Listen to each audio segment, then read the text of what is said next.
So my topic is basic to advanced JavaScript. Define call help function in pyramid DOM. Hi guys, अस्सलाम वालेकुम। Welcome back to my new video. आज इस tutorial में cover करेंगे अपने call back help की इस problem को। और ये कॉल बैक है और पिरामिड ऑफ डोम, ये दोनों एक ही चीज होता है। और आ जाए अब हम इसको बनाते हैं। इसको बनाने का तरीका ये है कि फंक्शन बनाना है और फंक्शन भी नेम वाला बनेगा। इसको मेरा कर देते हैं, मेरा। एंड उसके बाद हम लगाते हैं स्मॉल ब्रैकेट एंड उसके बाद कर्ली ब्रैकेट लगा देते हैं। और कर्ली ब्रैकेट के बाद में सेट टाइम आउट लगा दूंगी। सेट टाइम आउट लगाने के बाद मैं इसके अंदर फंक्शन बनाऊंगी।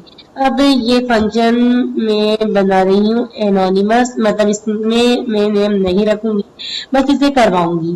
तो अब मुझे क्या करवाना है, कंसोल डॉट लॉग करवाना है एंड उसके अंदर मैं लिखवाऊंगी 1 वैल्यू। ठीक है।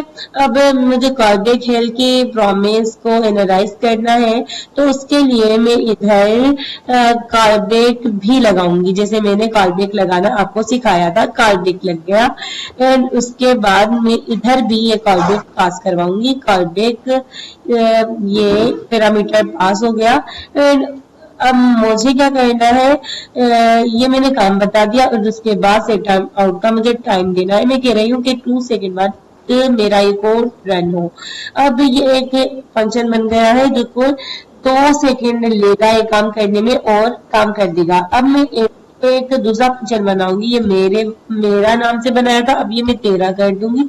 एंड उसके बाद मैं इधर वैल्यू 2 कर देती हूँ। ओके, 2 करने के बाद हम अब कॉल बैक हेल्प की चीज को बनाएंगे। ठीक है, कॉल बैक हेल्प कैसे बनाएंगे। अब मेरे फंक्शन के अंदर हम एक दूसरा फंक्शन कॉल करवाने को ही कॉल बैक हेल्प कहते हैं और पिरामिड ऑफ डोम कहते हैं।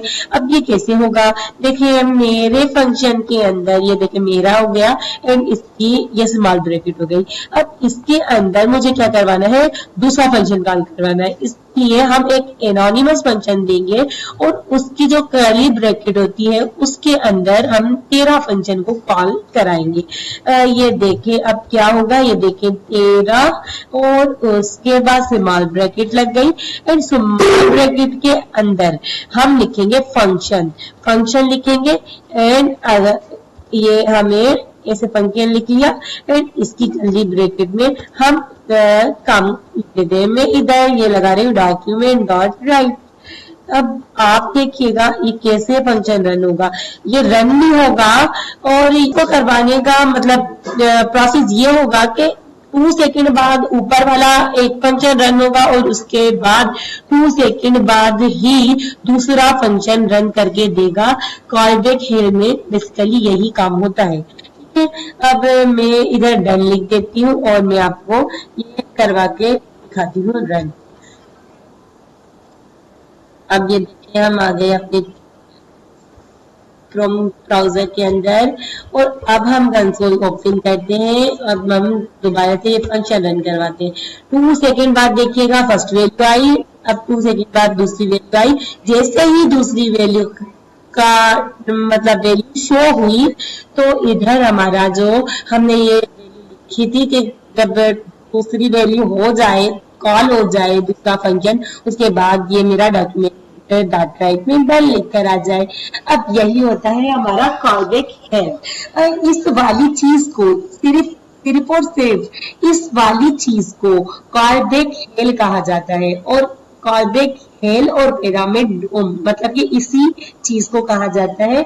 और जब भी आपसे कोई क्वेश्चन करे कि पिरामिड डोम किसे कहते हैं या फिर कॉल बैक हेल्प किसे कहते हैं, इस प्रॉब्लम को कॉल बैक हेल्प और पिरामिड ऑफ डोम कहा जाता है। मतलब कि एक फंक्शन के अंदर जब हम दूसरा फंक्शन कॉल करवा रहे हैं तो इधर हमें किसकी जरूरत हो रही है, एक एनोनिमस फंक्शन की, और उसके करवाने में हम फिर वो फंक्शन कॉल करवा रहे हैं। और कॉल बैक हेल्प का काम यही होता है कि एक फंक्शन का जितना टाइम है वो उतना वक्त लेगा और उसके बाद अगर दूसरा फंक्शन इसके अंदर है तो दूसरा फंक्शन का भी जितना टाइम होगा वो टाइम लेगा और आपका कोड रन करके देगा।